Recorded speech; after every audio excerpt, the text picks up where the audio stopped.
Hey, what is up, everybody? Welcome to Thursday's episode of Where All the Ladies At, and I'm so excited and a little nervous, and I'll tell you why in a minute.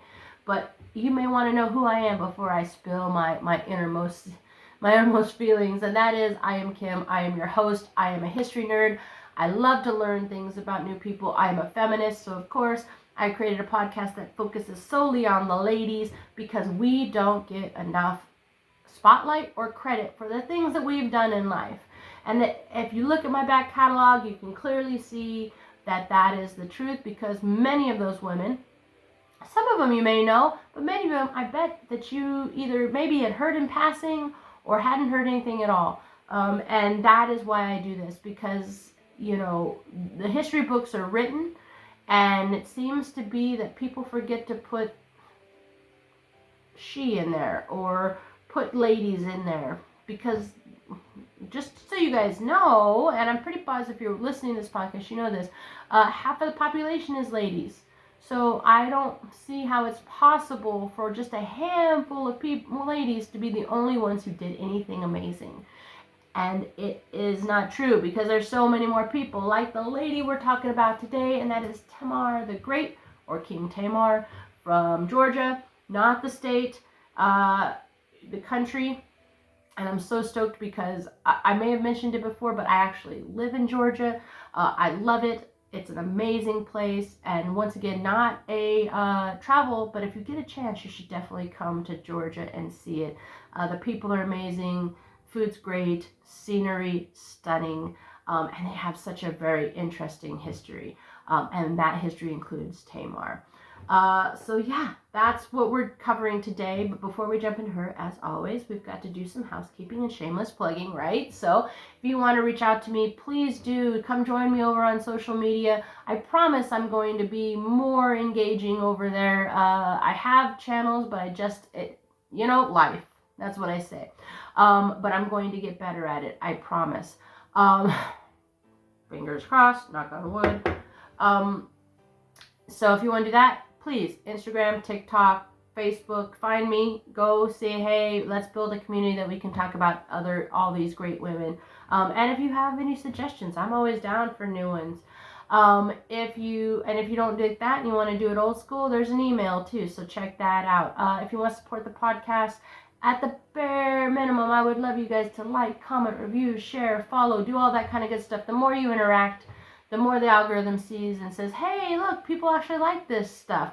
Let's push it out to more people and get some more traction going for it. So please, I would be much appreciated. If you do have a few extra dollars, which I'm sure many of you don't, but if you do, you can always kick it my way through my Buy Me a Coffee or my Patreon.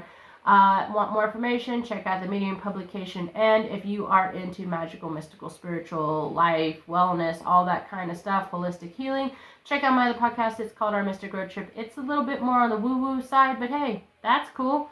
I like woo-woo. And if you like woo-woo too, we can be friends. Awesome. And that is it for the shameless plugging and the housekeeping. Now we're going to jump into the lady of the day, and that is King Tamar of Georgia.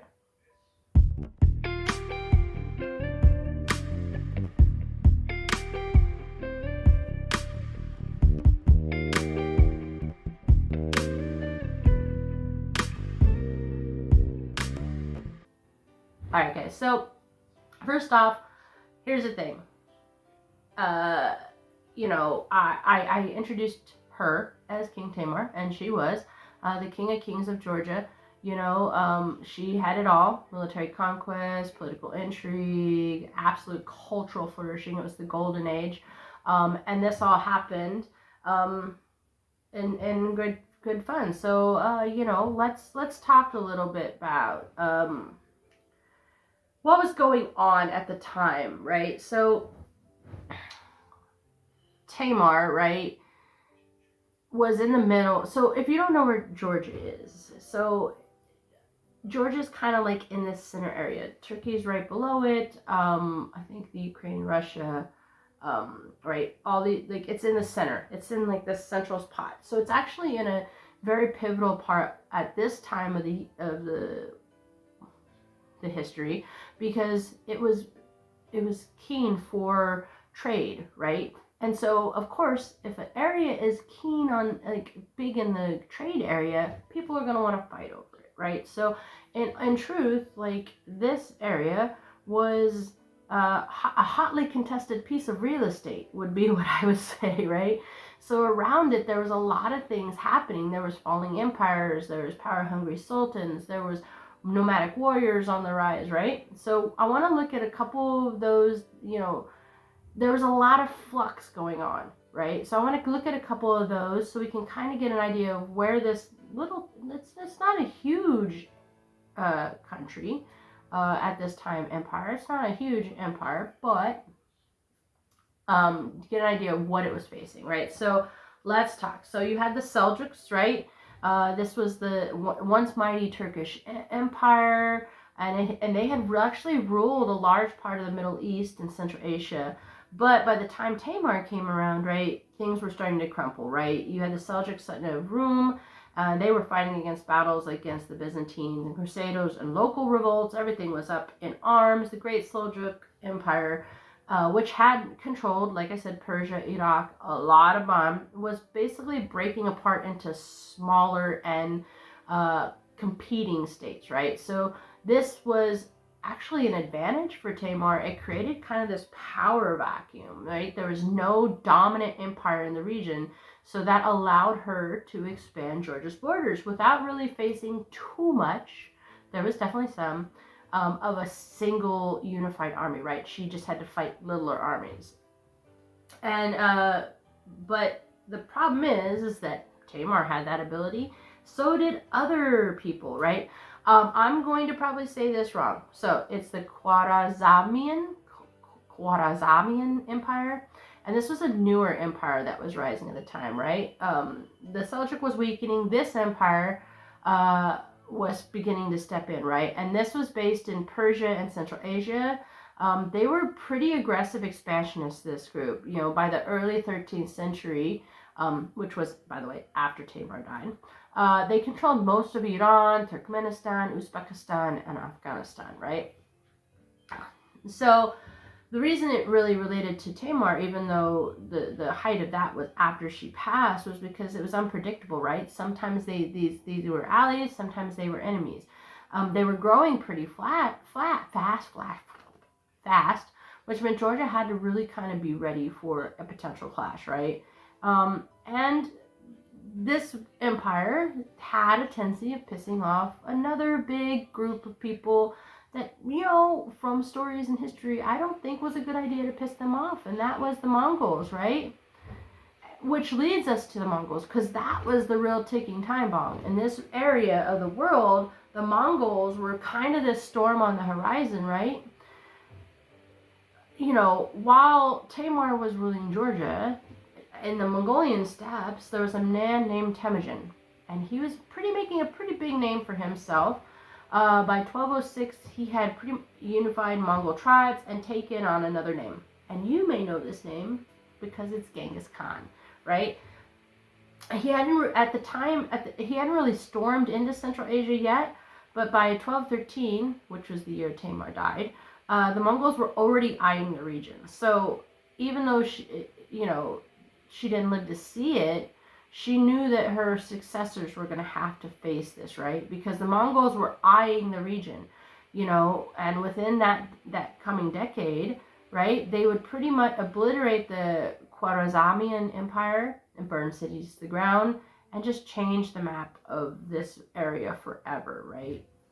And that, on top of that, they also had the Byzantine Empire, right? So the Byzantines were a mess, right? And they were kind of an ally in some ways. But by 1204, the Fourth Crusade had pretty much sacked Constantinople. The Latin Empire now controlled much of Greece. And the real Byzantine rulers had retreated to Trebizond, which was kind of a breakaway state in the Black Sea. And of course, Tamar was the person who helped them establish that state, right? She financed and backed her relatives Alexios and David Komnenos to take over Trebizond, which is now called Trebizond, right? And that really created this really great allyship, right? This is one of the biggest political moves that she did in her career, and it gave Georgia a lot of influence over Black Sea trade, which they already had a good grasp on the trade anyways, because where it sit, it was kind of like in this middle of the Silk Road, and so that just expanded that ability even more, right? Also, there was a couple other big things going on. So you had the Islamic world, right? So the broader Islamic world was going through a lot of shifts too, right? The Abbasid Caliphate, which was in Baghdad, it existed, but it wasn't as powerful as it used to be. And it actually was kind of more of a religious figurehead than a real empire anymore. Then you had the Ayyubid dynasty, which was Saladin's successors, and they controlled Egypt and Syria, but they were pretty much focused on fighting the Crusaders in Levant, and not really focused on expansion into the Caucasus, so they pretty much were kind of off the map. Then you have the smaller Muslim states like Shirvanshahs and emirs of Azerbaijan, and they were kind of very frequent targets of Georgian military campaigns, especially under Tamar. Because Georgia was a Christian kingdom and it was surrounded by Muslim states. So they really had to constantly balance that military strength with diplomacy. On top of that, you also had a couple other things happening closer to home. Tamar had to deal with the Kingdom of Armenia, which was a weaker but friendly Christian neighborhood, and Georgia actually absorbed parts of Armenia under Tamar. You had the Ossetians. Her husband, David Soslan, was Ossetian, so there was a pretty strong alliance there. And then the Cumans and the Kipchaks, which are nomadic tribes, and really Georgia hired them as mercenaries a lot of the time. They were basically like hired guns for Tamar, right? And that was kind of what was going on in the world. And why this matters is because Tamar wasn't really ruling she didn't get to be king because she did nothing. It wasn't peaceful there. She was navigating a very chaotic world where there was empires rising and falling, and there was wars, and there was alliances that were shifting every day sometimes. And she was very smart, so she took full advantage of the Seljuks' decline. She held her own against the Khwarezmians,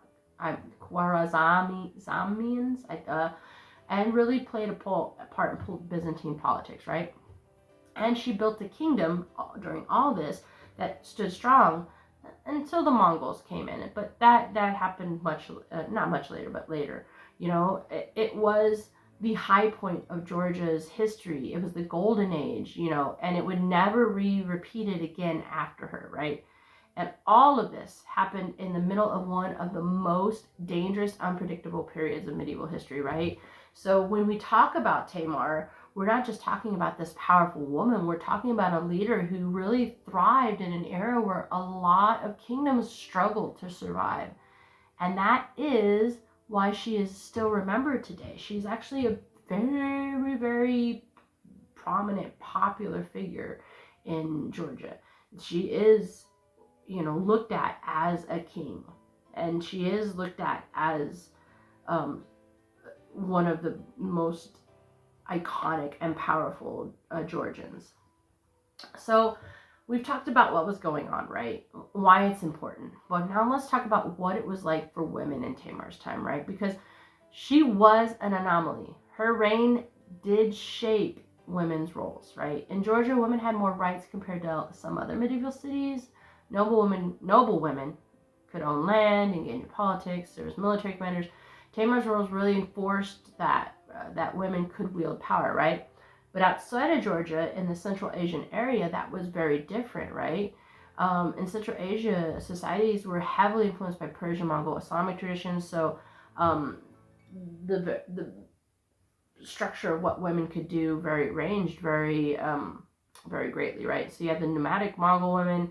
They had more freedom. They could own property, battle. They could influence clans. The Persian and Seljuk women lived under stricter social codes, right? But royal noblemen did wield influence in court politics. Tamar's reign was an exception to the rule, so she really defined female leadership at this point in time, right? So now we have a little bit about that. Let's jump into Tamar, right? So you have to imagine it's 12th century Georgia, right? Georgia's nestled in the Caucasus. It's a very rugged terrain, and the people are very independent, and it has a long-standing history of battles because it everybody wants it, right? The Seljuk Turks had been pushing from the south, threatening Georgia's borders, but instead of crumbling, Georgia is thriving, right? Thanks to uh, David the Builder, who is David the Fourth. David the Builder wasn't really only about military might. He revived Georgian culture, he strengthened the economy, expanded the kingdom's territories, and made Georgia more of a regional power. But when David passed, the future of Georgia wasn't really solid as it seemed, right? And this is where Tamar came in. She was born in 1160. She was David's granddaughter. And from the start, Tamar had pretty big shoes to fill, right? David the Builder is like, if you ask, I teach English to Georgian kids. If you ask any of my kids, odds are, if you ask them who their favorite king is, they're either going to say David the Builder or Tamari, which is Tamar. Right? So by the time her father, Georgi III, really ascended to the throne, Georgia was already a force to be reckoned with, right? David had built it pretty well, right? But there was a catch, right? Georgi III had no male heirs, which in Georgia is a patriarchal society, especially in 12th century Georgia, it still is. Not having a male heir was kind of a big problem. The throne was supposed to pass from father to son, but when Georgi died in 1184, Tamar, his only child, was the only obvious heir, right? So the solution was that Georgi crowned Tamar as co-ruler, making her the first woman to take on the mantle of power in Georgia. And that ensured that the nobles would be less likely to challenge her legitimacy when the time came for her to rule. But patriarchy doesn't just roll over, right? And accept a few overs. So Georgia, like a lot of the medieval world, was, as I said, very heavy patriarchal, and the nobility wasn't really keen on letting a woman steer the ship without a fight. So they did eventually come around, though, because they realized what everybody else realized, and that was Tamar was a badass. All right, so when Georgi did die in 1184, Tamar was pretty much thrust into power struggle, and you know the Georgian aristocracy, the noble class, they were not pleased, right? There was no way a woman was going to be in charge. They hated the idea of sharing power, and with a woman, definitely not. So they'd done things in certain ways for centuries, and a woman in charge was nothing short of an affront to them. They were really offended. The nobles demanded Tamar marry as soon as possible, because there has to be a man in the chair, right? So to make sure she could secure her rule. And ideally, come up with a male heir, right? And this was common in medieval strategy, so it wasn't just Georgia, right? Marriage is a political tool. But Tamar, she was pretty independent, and so she didn't want to just marry anyone, right? Her first marriage was forced upon her by her advisors, and she married Yuri Bogolyubsky, maybe. Russian prince from the Kievan royal family, but it was not good. It was just bad. Yuri wasn't just a bad match. He was pretty much a disaster.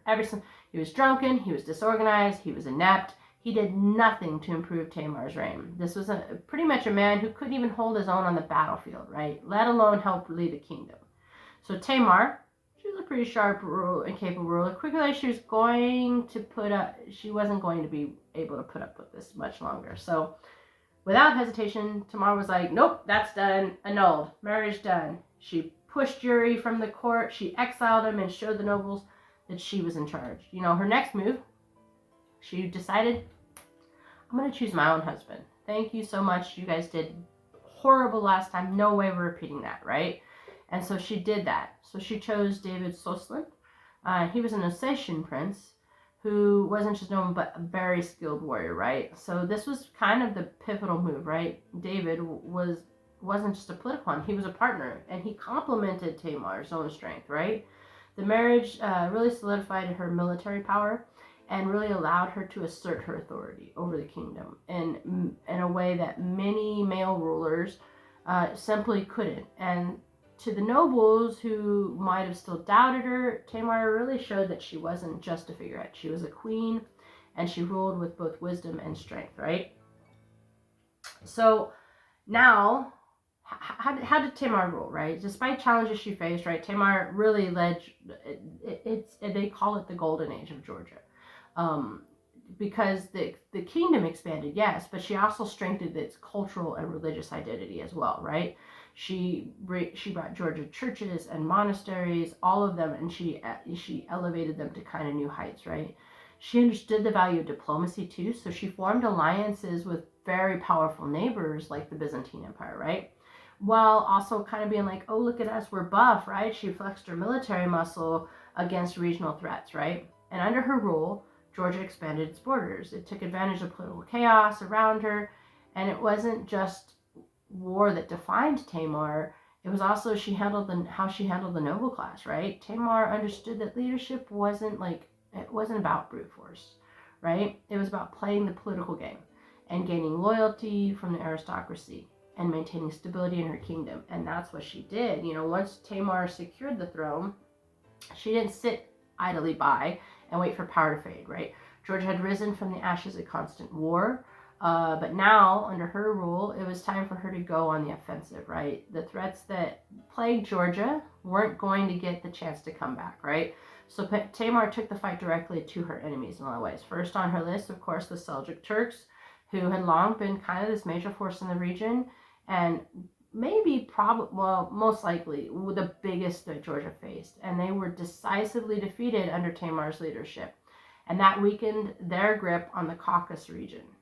But Tamar wasn't just about to beating back the threat. She took the battle one step further, right?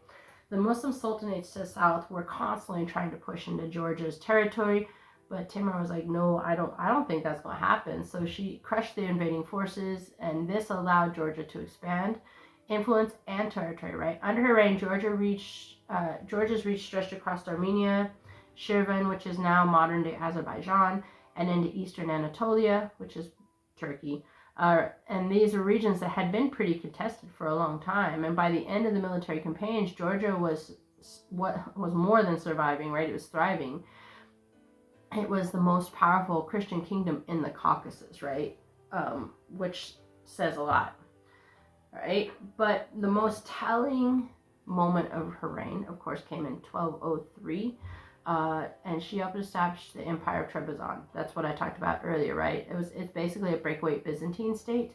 Of course, there was drama behind it, right? The Byzantine Empire had messed with Tamar's family, and so when you're a woman in power, sometimes you have to be a little petty, right? So that's kind of what she did. Tamar didn't just be like, okay, it's fine, whatever, we're good. She really mobilized her forces and exacted vengeance. It wasn't a small act of retaliation either. She had her armies backed by some of the most brilliant military people in the region, and that included Zakaria. Okay, I've lived in Georgia for 3 years, but sometimes their names. Zakaria Mikharagdzeli. I hope that's right. If not, Georgians, you guys can come at me. Anybody who knows me, any of my Georgian friends knows my pronunciation. I could go into a whole thing. We won't. We'll skip that. Under their command, Georgia was undefeated. Tamar, though, wasn't just a figurehead, right? She didn't just let others do the work, right? She was very involved in military strategy. She advised her generals. She oversaw battle plans. She made tactical decisions. She wasn't just fighting to expand the kingdom. She was really kind of trying to shape the military future of Georgia, right? All while proving that women could do what men could do, right? So not a passive ruler for sure. She was right there calling the shots, and she was proving that leadership strength and vision weren't bound by gender, We talked a little bit about the Golden Age, right? She was a visionary and a builder. While she carved out Georgia, right, place in the world with military, she also understood the power wasn't just about defeating her enemies, right? It was about building And so her reign really began the mark of golden age of Georgia. This was a time when culture, art, intellectual achievements kind of flourished. One of the greatest cultural achievements of her reign was the work of Shoto Rustaveli, who was a poet and who has this epic poem called "The Knight in the Panther Skin," and it still is one of the cornerstones of Georgian literature. It's a very legendary work, and it's influences even literature today. Like I said, it's very much a representation of the spirit of Georgia as well as the values, right? She didn't only do patronization of arts, though. She ensured that Georgia's religious identity was celebrated, really. So she constructed more monasteries and churches and palaces. And under her rule, Georgian architectural heritage blossomed with pretty impressive buildings. And there was religious devotion, military might. It was just like Tamar really took the cultural landscape and expanded it as well, right? In terms of the economy, Tamar's reign saw a thriving trade network, right? It spanned from the Black Sea to the Caspian Sea, and she connected Georgia with the world, right? Artisans, merchants, intellectuals, it all flourished, and Georgia became a central of like a cultural exchange. The arts, painting, metalwork, music, new heights, right? For women in Georgia, Tamar's role was pretty revolutionary, and they had little to no political power, so Tamar provided like a role model of leadership. Her rule allowed Georgian women to enjoy a higher status than their counterparts in much of Europe. Women in other parts of the world were largely confined to the home. Under Tamar, Georgian women had access to education, religious institutions, and were more likely to have a role in public life, right? So Tamar ruled for nearly 30 years, and she left behind a Georgia that was really at its peak. When she passed in 1213, Georgia was kind of a kingdom that had flourished all of these ways, and unfortunately, it would never quite reach the same heights because it started with the Mongols, right? It wasn't about conquests or buildings. She holds a very deep place in Georgian hearts, right? She's revered as a saint in the Georgian Orthodox Church. A recognition, and that was just a recognition of her. Her image can be seen in church murals, paintings, statues, pretty much throughout Georgia. She was a symbol of she is a symbol of national pride and strength,